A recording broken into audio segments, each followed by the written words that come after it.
ক্লিনারটা আছে সেটা বার করে নিতে হবে, যেটা করবো এই পাম্পারটা দিয়ে। তো এখানে এই যে এই জায়গাটা একটু জুম করে দেখো, এখানে যে ঢাকনিটা যেটা ছিল যেটা আমি খুলে নিয়েছি, এখানেই এটাকে এইভাবে লাগিয়ে লক করে দিতে হবে যাতে টাইট হয় ব্যাপারটা।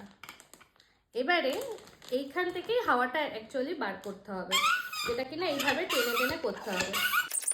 অনেকের কাছে বাড়িতে ভ্যাকুয়াম ক্লিনার থাকে, আমার কাছে নেই যদিও। যদি ভ্যাকুয়াম ক্লিনার থাকে এটা কিন্তু খুব ইজিলি বার করে নেওয়া যাবে ভেতরের এয়ার প্রেশারটা, বাট এইটা দিয়ে করতে একটু সময় লাগবে। তো আমি এটা করে তারপরে আবার দেখাচ্ছি আপনাদের যে এটা কি রেজাল্ট। অলরেডি কিন্তু এরকম একটা রেজাল্ট এসছে, যদিও আমি এখনো পুরোটা বার করিনি। আমার ভ্যাকুয়াম ব্যাগটা নেওয়া অ্যাকচুয়ালি বেশি বড় হয়ে গেছে, এর মধ্যে আরও জিনিস ঢোকানো যেত, তবে আমি যেহেতু এখন একটা জাস্ট ডেমো দিচ্ছি সেই কারণে এটা দিয়েই দেখালাম। এটা যদিও আমাকে আবার বার করতে হবে, কারণ এই কদিন তো প্রচণ্ড ঠান্ডা আছে, এখন আমাকে পড়তেই হবে। তো চলুন বাকিটা করে আপনাদেরকে দেখাই। তো মোটামুটি এটা হয়েই গেছে, আপনারা বুঝতে পারবেন যখন হয়ে যাবে, কারণ এইটা খুব টাইট হয়ে যাবে, তার মানে হচ্ছে এর ভেতরে আর এয়ার নেই, যার জন্য এটা টানা যাচ্ছে না, একটু প্রেশার দিয়ে করতে হচ্ছে। তো এই যে দেখতেই পাচ্ছেন কি অবস্থা হয়েছে, এরকমই হয়ে যাবে। বাট এটা যখন আবার বাইরে বার করা হবে তখন কিন্তু এটা এর আগের অবস্থাতেই ফিরে আসবে। এখন আমাদের কি করতে হবে, এই জিনিসটা যেটা এখানে লক করেছিলাম সেটা আমি আবার খুলে নেব। খুলে নিয়ে সাথে সাথে এর যে ঢাকনাটা ছিল সেটাকে আটকে দেব।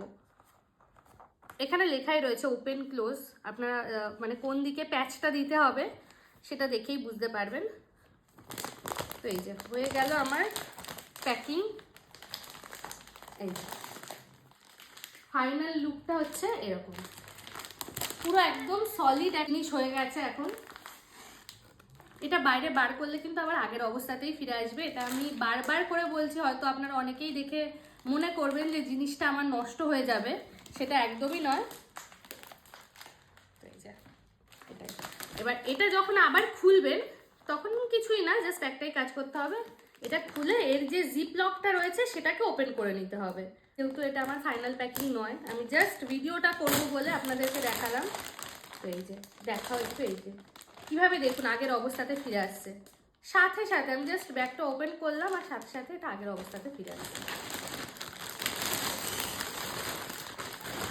কিচ্ছু কিন্তু নষ্ট হয়নি, একদম অ্যাজ ইট ইজ আছে। তো এটাই, আশা করি ভিডিওটাতে আপনাদের অনেকটা হেল্প হবে যারা যারা দূরে ট্রাভেল করেন, বিশেষ করে এক দেশ থেকে অন্য দেশে, তাদের জন্যই মোস্টলি ভিডিওটা করা। দেখা হবে আবার পরের ভিডিওতে। সবাই খুব ভালো থাকবেন, সুস্থ থাকবেন।